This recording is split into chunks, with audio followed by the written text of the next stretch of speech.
So, welcome to the Team Resurrection team call. Tonight is Thursday, March 19th.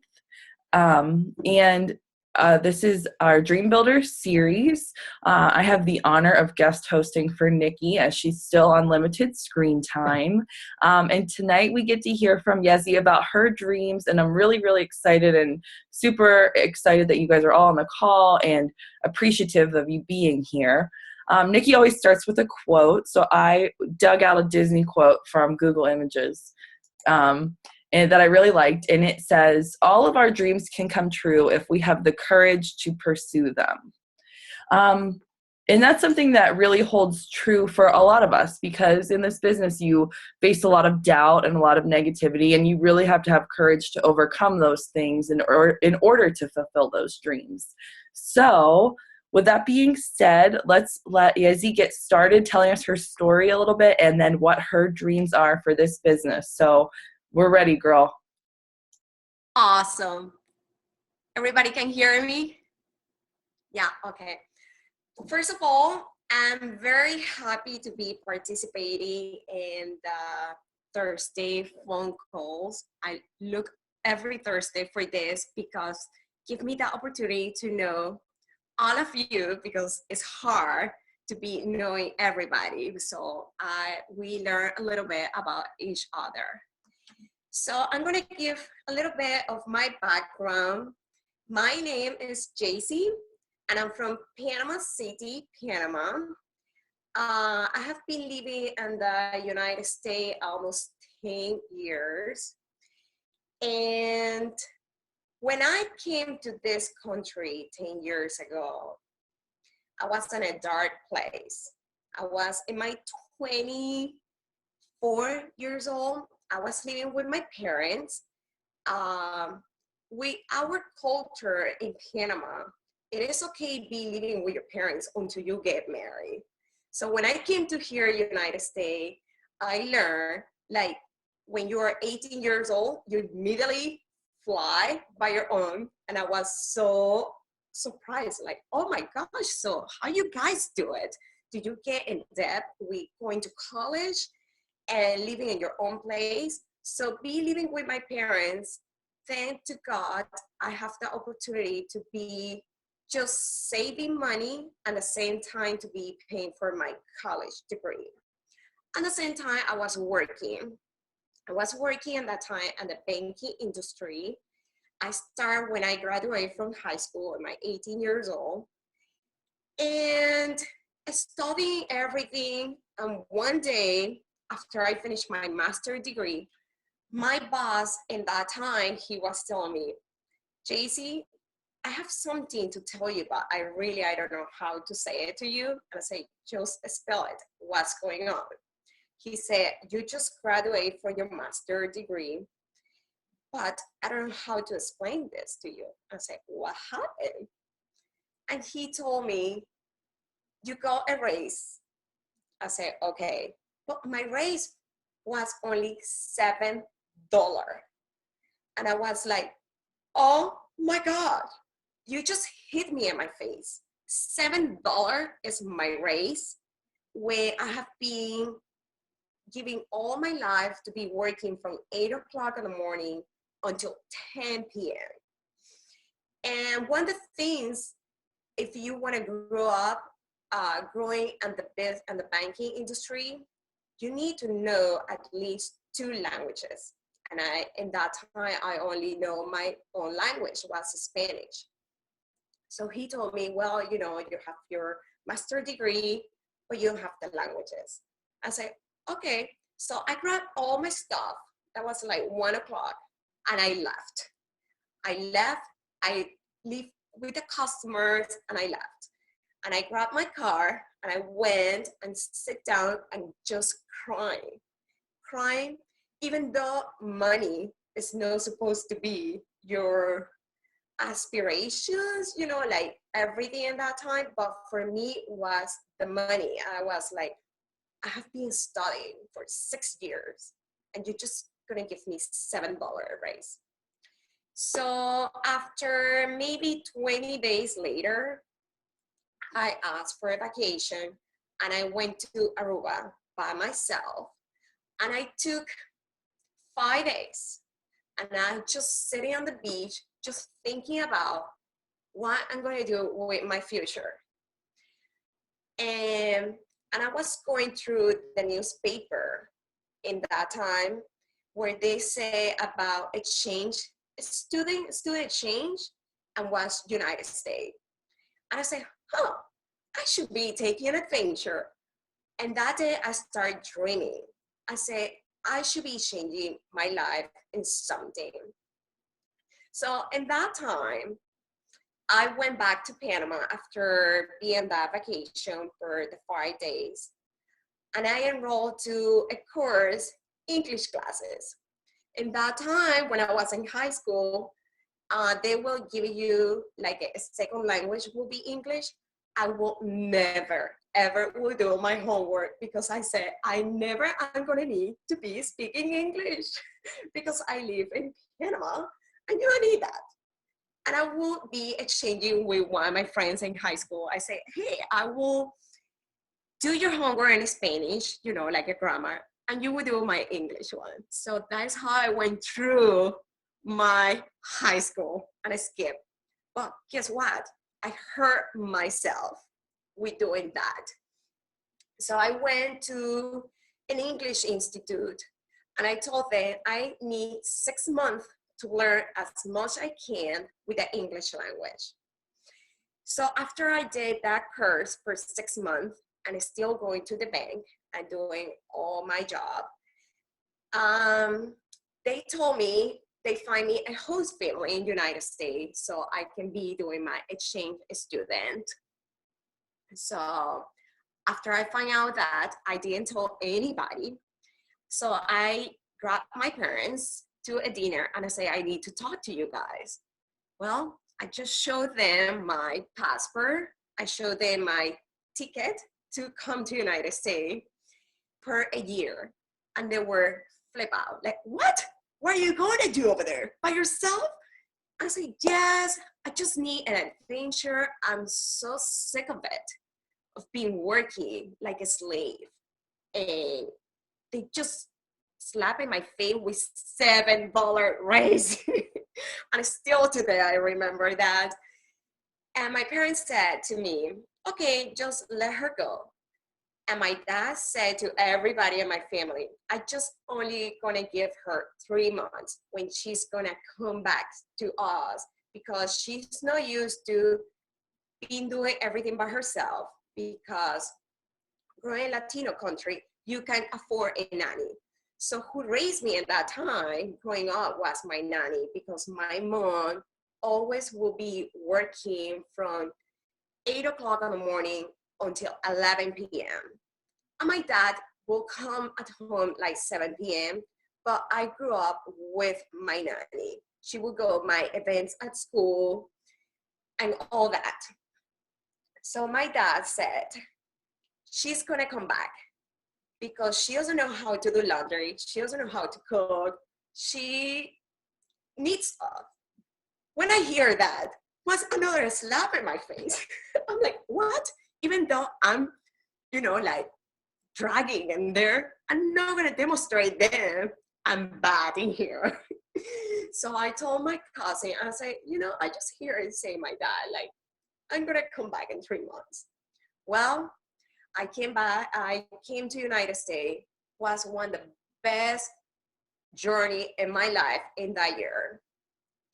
I was going to college 5 days a week, and I will be doing a nanny job just to have a cash. And I also have my saving from 18 years old until I was 24 years old. So everything I have in savings, I spend it just traveling internal in the United States and having fun because I said, this is only one time alive I can be doing my traveling in here. So after that, in that time, I met who is my husband in Washington, D.C., and we started hanging out. And then in that time, after he and I met a month later, he said, I'm going to Pittsburgh, Pennsylvania. I got a job over there. I said, okay. I was living in Virginia, in Leesburg. That is like 45 minutes from DC. And I said, okay, just go over there. We're just friends. And he was for 10 months driving each Friday to DC just to hang out. So he will do the drive. And we start hanging out. Well, after that, my visa started expire in 1 month. So I told him, well, was very nice to meet you. Anytime you want to go to Panama and visit, you can come. I'm going back to home because I promised my parents I will go back after a year of adventure. So what I was going to say in there, in the moment I was in Aruba, sitting on the beach because they slapped in my face. That was my first time ever I create my vision board. In that time, I just sit down and I start cutting pictures and I create a vision board. I say, this is what I want to do. I just want to learn English. I came to the United States only knowing 100 words. And I say, I just want to learn that. And I just want to have an adventure because I have been working so hard. After that, I went back to Panama and I told my parents I'm back. And I told my job to put me in, no medical leave, but like, like 6-month leave from my job so I don't lose my job. After 6 months, I emailed them and said, I'm going to still stay here. I'm having so much fun. Forget it. So I went back to Panama and I took 3 months off because I gained 25 pounds coming here, just eating donuts, Cold Stone, Baskin Robbins, and Pizza Hut. And I'm like, oh my gosh.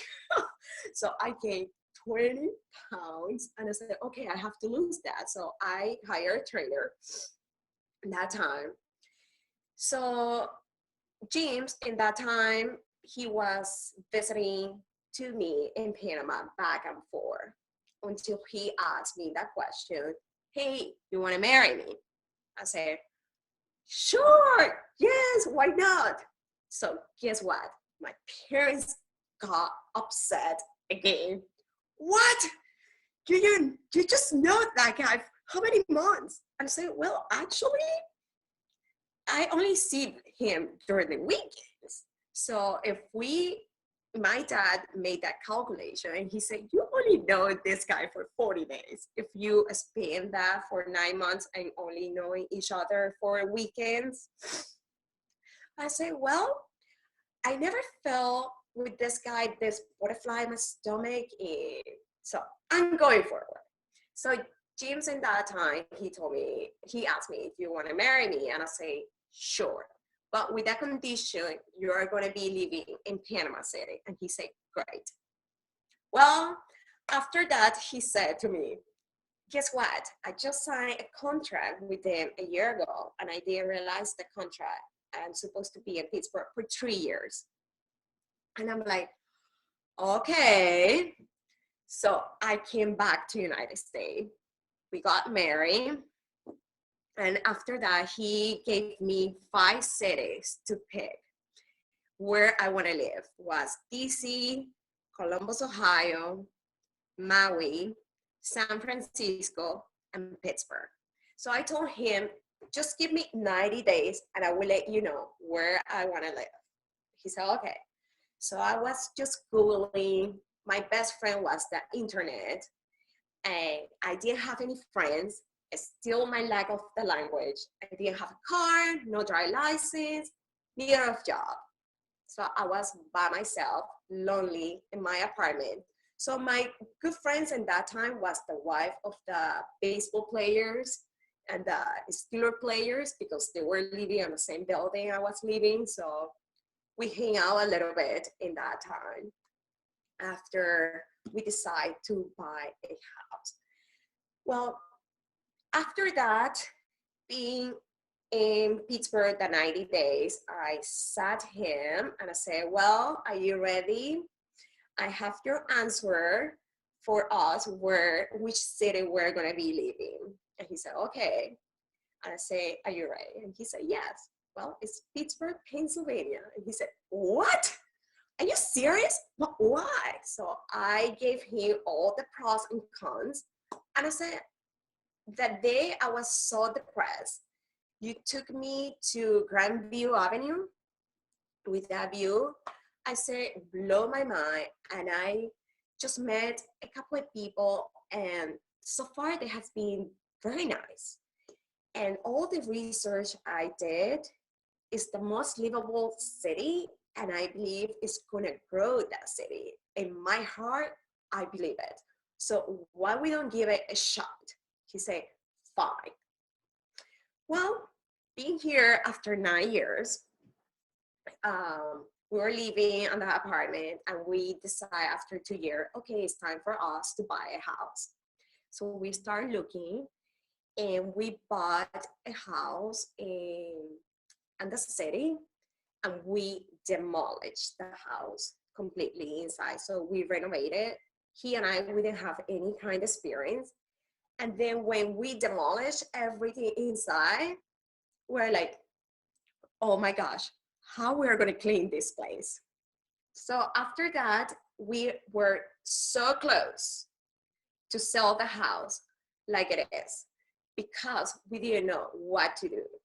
So when I was working in PNC on the branch in retail, I met this guy. He was a Latino guy, and I started talking with him, and I said, hey, I need a crew to come and help me clean my house with the plaster and everything in there. So they came, took us like 6 months. I used to pay them $10 an hour. So they basically cleaned my house.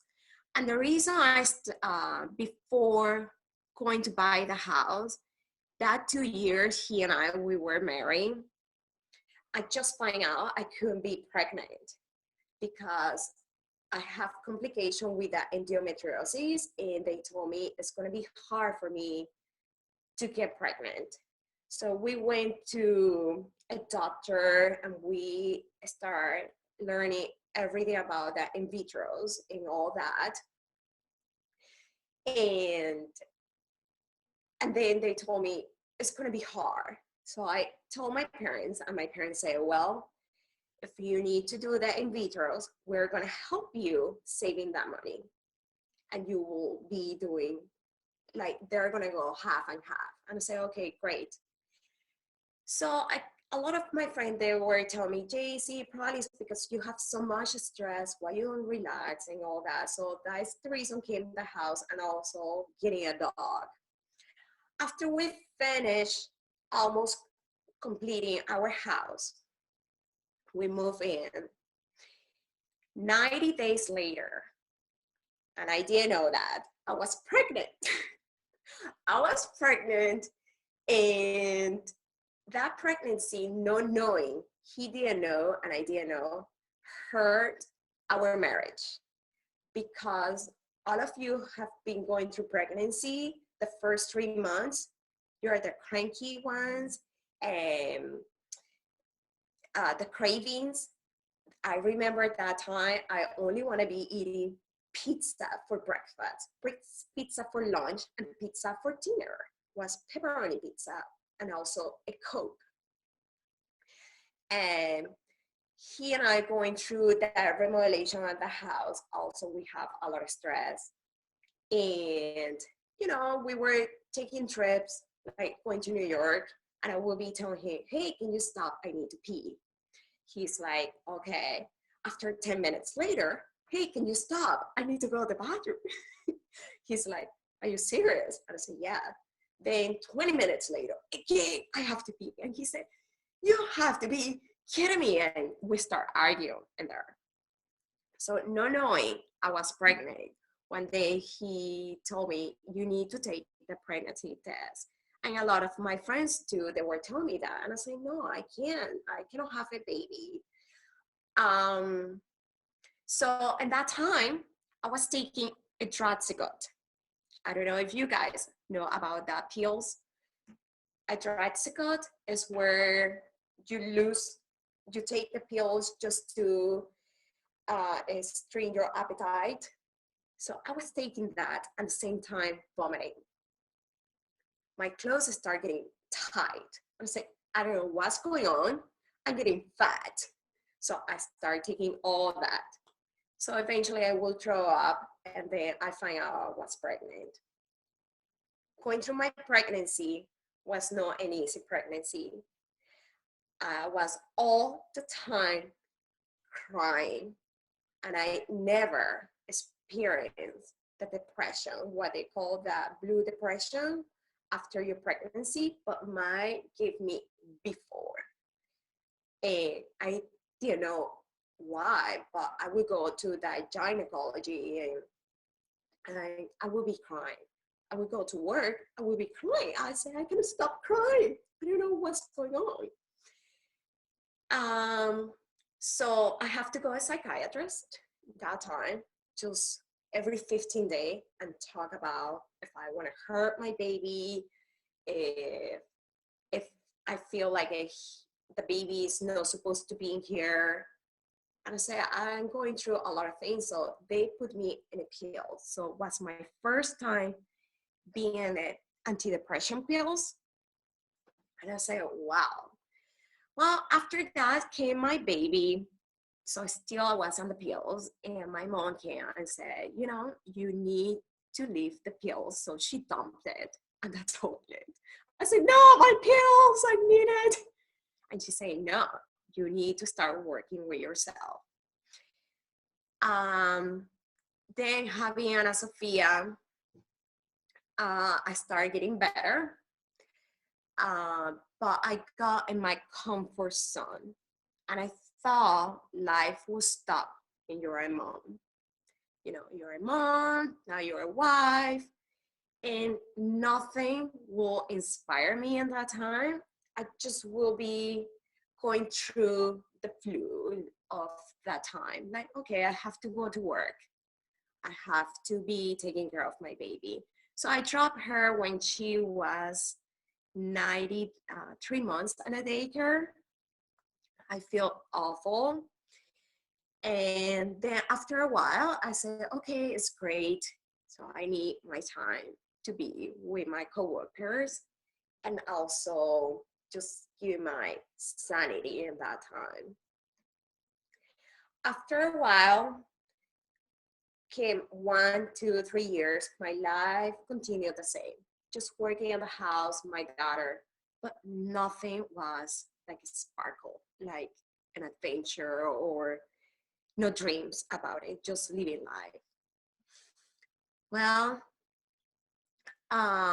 then I said, after 3 years, I said, I need to lose the baby weight. Like still my pants, they were tight. Well, after 3 years, when I decide I need to lose my baby weight. But before that, I started having a lot of pain in my body, chronic pains. So I started going to a doctor and asking them for help and say, I don't know why my arms, my body is completely numb. So after going through exams and all that, 2012, they diagnosed me with fibromyalgia. I said, what is that? And they start explaining to me. So my life just became even worse. I said, oh my gosh, I'm just so young to be with that. I feel like I'm on a body of somebody's like 90 years old, and probably that 90 years old lady feels better than I do with my age. I was 33 at that time, probably. So instead of me going and find out for answers, I closed myself, just feeling sorry for myself. And I'm like, I don't know what I'm going to do. So I started going to a Bikram yoga. was like 90 minutes workout every day. So I would go at 8 p.m. and I will come back at home almost 10:30. In that time of maybe I did it for a year, I hurt my marriage. I will, my husband will come at home and I say, okay, here's my daughter, put her to sleep, she's ready, I will be back. So when I was coming back, it was like 10:30, and so my husband was in there and I barely will give him attention. So I did that 7 days a week, trying to find help. So I hurt my marriage. Then still was in darkness until 2013. I don't know how I found Nikki in my Facebook. She was in my Facebook page. And I was like, oh my gosh, who is this lady? All the time, like so inspirational. Like, wow, who is she? You know, and I'm like, okay, and I just want to try to find out what she's doing. So I will be talking with my coworkers and I say, I don't know, I have somebody, her name is Nikki in my page. I don't believe we didn't have any mutual friends. I said, I don't know how she ended up in there, but I like her. And I think she probably is completely rich. She have housekeeper and her life is just working out. I don't know how she find that time for that. But what I like about that girl is her inspiration every single day. And I will be just keeping an eye and say, oh, I like it. She talked to me today. So one day in all my likes I'm doing to her, she asked me, hey, are you interested with a program at that time? I said, no, I am not, but maybe someday. But I was not interested to be working out. And I said, oh, she probably is calling me, I'm fat, you know, because just asking. And I was like, wow. But me with that ignorance. And as I was telling my friends, like, you know, do you think I need to lose weight? Because I walk every single day from my house to my job. But in that time, what I need more is the motivational in my life. So she did. Until last year, I believe in June, she was promoting that 21-day fix. And I said, you know, I should be giving it a try, even though it's so expensive. I don't have the money, but I'm gonna do it. So in that time, I went back to Panama and I dropped my daughter for her summer break for the first time with my parents. And I bought Nikki that challenge package of the 21-day fix. So came and I just stared at the package in there and said, well, what am I supposed to do now? So I started reading and I just put it aside. I said, when I'm coming back from Panama, I will do it.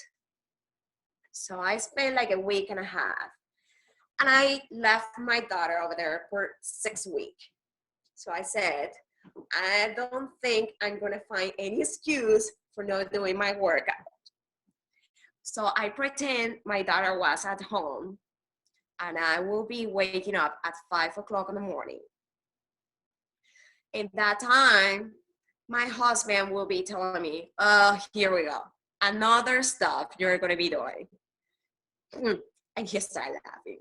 Oh my gosh, you're gonna be trying everything on the market. And I say, yes, I need to find help for my fibromyalgia. I need to do something. So I bought it and I started waking up at 5. And he told me, I won't give you no more than 10 days until you drop that. When people tell you that, I don't know you guys, for me, it's more like a push. Oh, yeah, maybe only 10 days. Since today, I still waking up at 5:30 in the morning just to do my workout, and I feel great. For me, finding Nikki was a bless in my life. So after that, I started doing the program and I started getting more involved. And then I start seeing you guys at the Facebook page and I say, whoa, this is amazing. All this motivational people in there. I need that. And I start getting in love with this. So in love, like I'm sometimes in my job, like, oh my gosh, just checking Facebook and reading about your posts. And I'm like, oh my, I would like to be doing this. So, So Yheizzi, what are your like big dreams for where do you want to take this and where do you want to go in like 3 to 5 years? okay, one of my big dreams right now with Beachbody is continue doing the workouts and don't like just having that consistency. And also I would like to inspire other people because like you guys did it to me. I want to do that. It's like my payback. With Beachbody, I still like you guys seeing with a business. I'm getting in there. I'm getting in there because I have a lot of bumps in the middle, like with my husband. Like, well, you have to come on. Like, he think it's like a brainwash. So he and I, we barely talk about Beachbody because, you know, with other people's, like you talk about religion or politics, you get an argue. So this is another um, team thing. I would put it aside. Like all of you say, just actions speak louder than words, right? So anyhow, in December, I create my vision board again after 10 years because you guys were talking about the vision board and I say, you know, they're right. I did that 10 years ago and I stopped doing that. I would just write my goals in my phone and I would look at that maybe in November before end of the year to see if I complete something. But now I created like you guys did and I cut the pictures and I did it. So I put in there, one of my dreams is to pay off my mortgage. Second of all, like little by little, like the turtle and the and the bunny and the turtle, but I'm going in there. I want to have a team like you guys do, having coaches. And just continue with the product because I love Shakeology. Shakeology for me has been the biggest thing ever. I really like it. At the beginning, that 10 days tastes awful, but after that, tastes amazing. So, creating my vision board, having my husband living in Pittsburgh, in that 10 years, he was not completely happy in Pittsburgh. So I have to be pushing him. Come on, Pittsburgh is great. They're the best people in here. They're so humble. I don't know, something about Pittsburgh I really love. So 2 years, he gave me an ultimatum. Again, I'm gonna give you 3 cities to pick. And you need to give me which city you wanna live. So he gave me Ohio, Washington, D.C., and Panama City. December 30, after 2 years thinking about it, I showed him my vision board and Beachbody was there, and his answer for the city he wants to be living. So I told him Washington, D.C. will be my decision. So he moved in January. I gave him December 30th. January 20, he said, I'm leaving, I find a job, I'm going over there. So he's right now over there. And I'm on the moving process right now, packing everything. My last day in Pittsburgh is gonna be next Friday. So I'm gonna be in DC, but still I'm gonna be with you guys in here with the meetings and all that, because I need to follow you guys where you are going. and I'm gonna be that's the other thing. December 30th, I said, okay, if you're gonna be moving, I'm not gonna be working anymore with PNC. I just wanna be at home and just wanna take a break, at least for a year, to see if I start feeling better with fibromyalgia and taking care of my daughter. And also be working with that business with Beachbody to see, because I don't want to be giving excuses, but it's hard just to be at work, then here taking care of my daughter and doing homework, and then sitting down, like I would go to bed like 11:30, and I would be just talking with friends and just doing that invite like you guys do.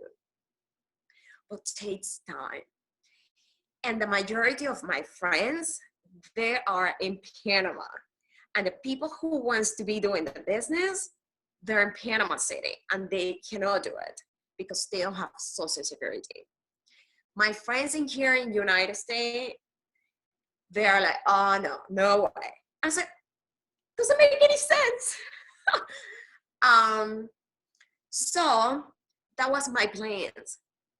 Thinking maybe I was not going to be working with PNC, but PNC a month ago, they just asked me if still I can be working with them over there, to see if that work, doing exactly what I'm doing here, one of the offices in Washington, D.C. And I have to say yes, because I don't want to be not grateful for them, like, because they need me until that transition. So we're gonna see if that will work. I'm gonna give them until July to see if that works. If I still can be working over there. If that doesn't work with my daughter's schedule, with her school, the cost of living over there is more expensive than here. So I have to see what is going to work for all of us. If that is the case, I will take a year off and I will be dedicating to Beachbody. And in the meantime, I'm just going to be doing part-time like I have been doing. And I have to say, love it. So, and also I want to just tell everybody of you, all of you have been inspiration for me too in your page and the page group, and really is like amazing. You guys rock. And my other friends in here, they say, oh my gosh, you're coming again with Beachbody. And I say, no, it's because I really love it. And I just want to share that with you guys. And hopefully you can find a light in your life, because I didn't have it for a long time. And one of the things about this group is about dream builders. Hey, I stopped dreaming for 9 years. December 30, I started dreaming back again. And I say, this is what we're going to be doing. I just want to have fun. And life life is like a circle. So I'm going back to the place I came for an adventure. So I'm going to be taking this year, and I'm calling adventure for everything, for Beachbody, my personal life, growing with my marriage and my daughter, and knowing more people too. Yeah. So I hope that was not too long. It was wonderful. Thank you so much for sharing with us. I can't wait I think that you're going to have really great success in DC, meeting new people. And honestly, when I feel like a lot of times in this business, when it's down to the wire and you have to do it, it's make it work or don't. That's when a lot of magic happens. So thank you so much for sharing with us. You're welcome. So I talked to Nikki today a little bit, and she asked me if I might share with you guys. I had this really cool opportunity yesterday to talk to one of the corporate mentors named Kim Carver, who's actually Nikki's mentor right now. And I got to tell him a little bit about things I'm struggling with personally, and a lot of what he told me is really applicable to every single person on this call in one way or another. So I want to just give you guys a play-by-play of what his advice was to me. There's a lot of like really good little nuggets in here, so you might want a pen. So everyone has a different struggle. One thing that he told me, and just for background, basically in a nutshell, having a new baby and trying to keep up with business has been really tough. So he told me that struggle puts you in a really unique place to think of it as an opportunity. And a lot of people, when things are easy, don't have an opportunity to learn new things and grow a business differently. So he told me to really frame struggle as more of opportunity for growth. When you're doing the work and putting in the work, things do tend to take care of themselves behind the scenes. Whether you see it happening yet or not, things are compounding, things are going to start happening. And one of the things I really struggle with that I told him was comparison. And he said to me he said it straight. He's like, I could sit here and tell you not to compare yourself, but we both know that would be a waste of breath. It's not realistic to not compare yourself in a business like this. However, what you can do is turn those comparisons, especially if you have a competitive personality, take that comparison and change it from a self-deprecating thought into a drive. So instead of looking at someone else and saying, she's been doing this 6 months shorter than I have and is 2 ranks ahead of me or whatever it is, think of it as drive, like, hey, she can do it, I can do this too, as opposed to, well, I suck. Self-deprecating gets people nowhere. So use your comparison as drive. Another thing that was a really great tip is to think about your own strengths in this business and then think of why they're your strengths. So one thing that I really talked to him about, and this kind of like goes into the comparison is that I really am very competitive internally and super driven internally. And he said to me, well, why are you like that? And that kind of took me aback for a second, because you're like, well, you're asking me to psychoanalyze myself, right? But he said something in your life happened. Either you were competed with or you felt someone competing with you to make you that way. Same with being empathetic.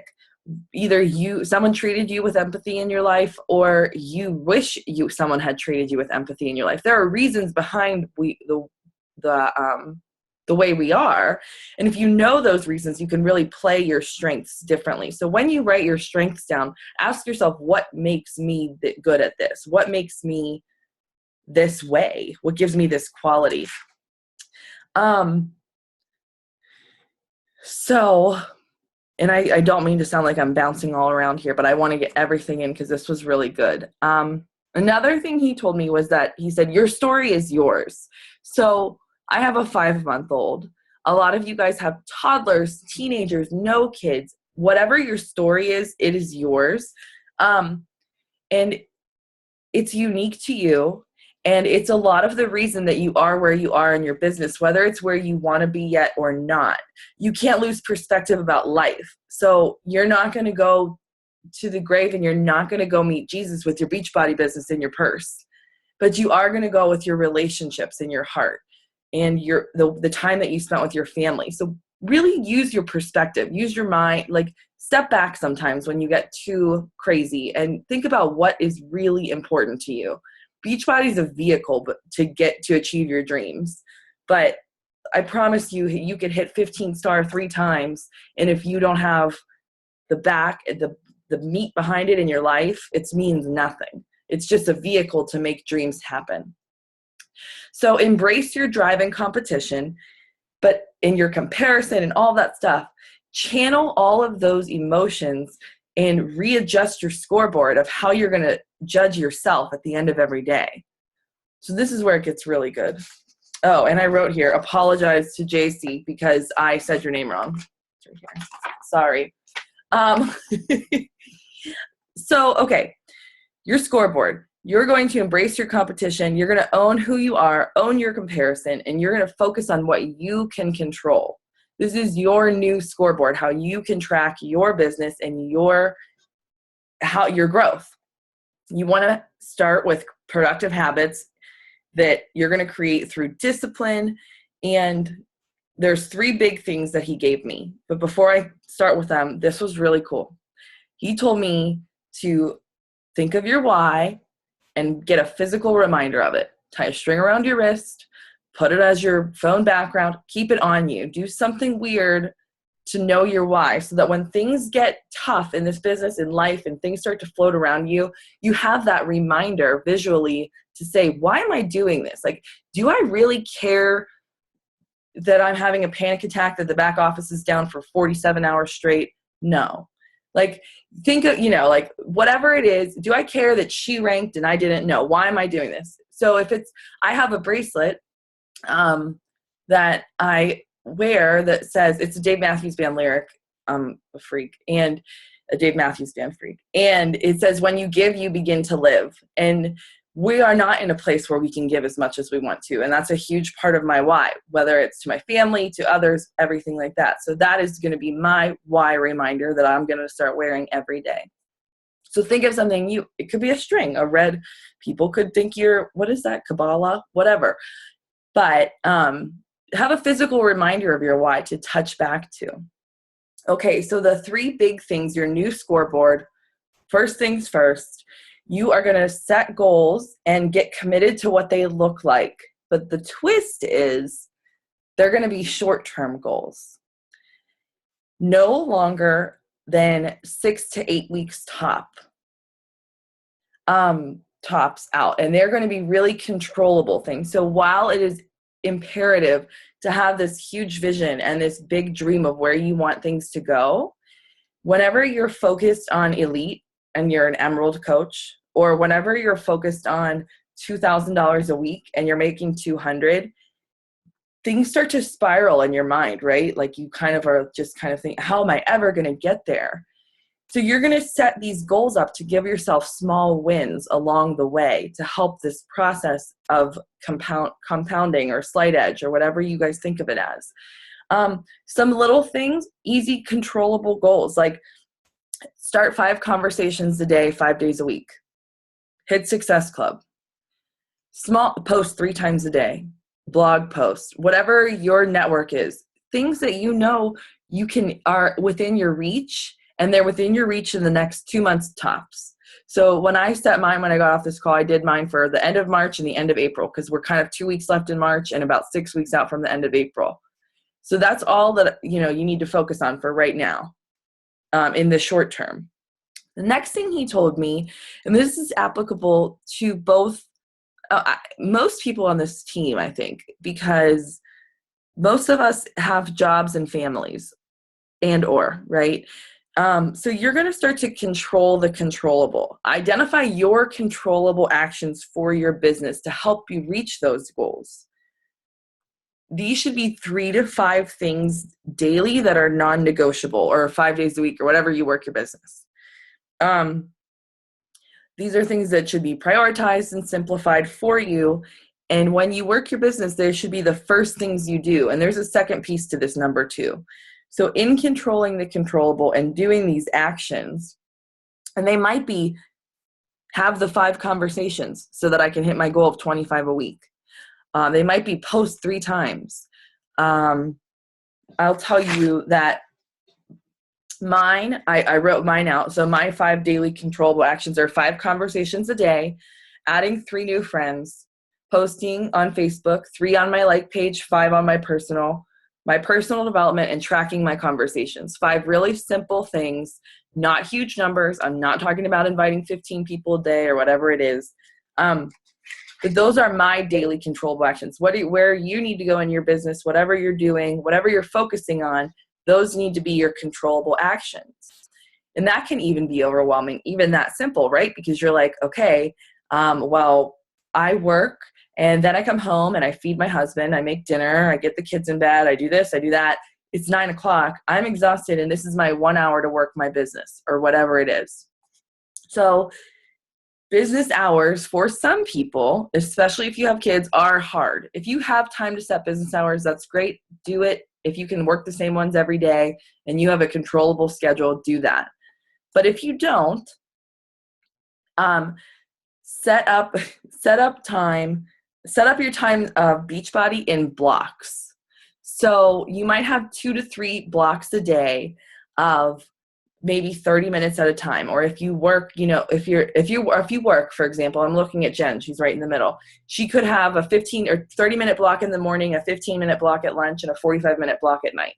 Set those 3 things up and have behaviors and actions in those blocks that you do first, no matter what. So yeah, if you have that extra 15 minutes at lunch, you can work on your coach training program that you're writing, but non-negotiably, you're going to send. So here's an example. Block A might say, I'm going to start my 5 conversations, post in my groups, and post in my own team page. If I do those 3 things in my first half-hour block, I can do other things. If I don't, those come first. B might be personal development. I'm going to do 15 minutes of personal development. If I finish that, I can do more if I have more time. And C could be add your friends and check in and do follow-ups. Whatever it is, figure it out for you how you want your blocks to look like. But breaking it down like that makes it a lot less overwhelming and a lot more flexible, especially when you have a very, what's the word I'm looking for? Crazy? I don't know. Schedule. Something that needs flexing. I just keep thinking of my kid, and some days he naps for 2 hours and some days he naps for 2 minutes. So I need something for me that I can do at different times of the day. I can't put a sign on my business door that says open 7 to 10. I just can't. It's not me. And I don't have to if I get everything done in those blocks. So the third thing on your scoreboard is going to be fully accountable to this process, to these habits. And there's 2 people you should be accountable: yourself and someone else that's important to you. 1 day at a time is how you're going to judge yourself on how your scoreboard is doing. And I love this. So he said to me, what I want you to do is spend 10 minutes every night and ask yourself one question. Did I win the day? How do you know if you won the day? In those 10 minutes alone, you ask yourself, did I do my controllable activities? And did I do them first? If you did your controllable activities that you determined for your business and you did them first, celebrate. Put a song on, do a dance, have a sip of wine, do whatever, take a bath. These are all obviously my hobbies. Do something for yourself in that 10 minutes. Meditate, yoga. Celebrate that you won the day just by doing what needed to be done. And did you lose? Did a baby have a blowout at the mall and then your husband got sick and you're in the emergency room and this and that, things happen. If you lost, diagnose what went wrong. What could you have done better? Game plan for tomorrow, move on. 2 minutes. You're not going to sit there and dwell for 10 minutes about how you sucked today because you didn't. Life happened. So I loved this. He said, see the progress in your process.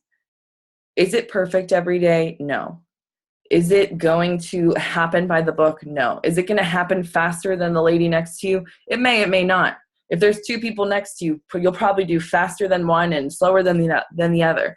But they don't have your life. They don't have your starting point. They're not in your shoes.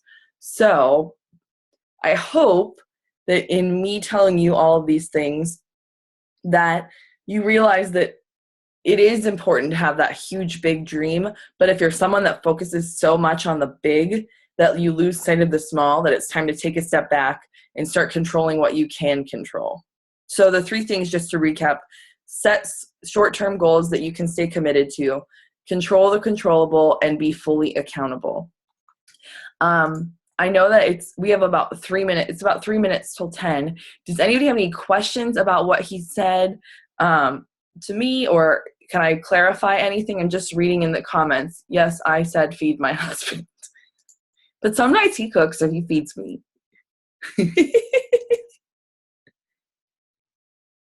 Anybody have any questions or anything? Okay. Well, thank you so much for getting on the call tonight. I'm sure Nikki sends her love to everyone, and she's really sorry that she can't be on the call. And I really appreciate, Yheizzi, for you sharing your story with us and your dreams. And we will be back here next Thursday at 9. All right, guys. Thank you so much.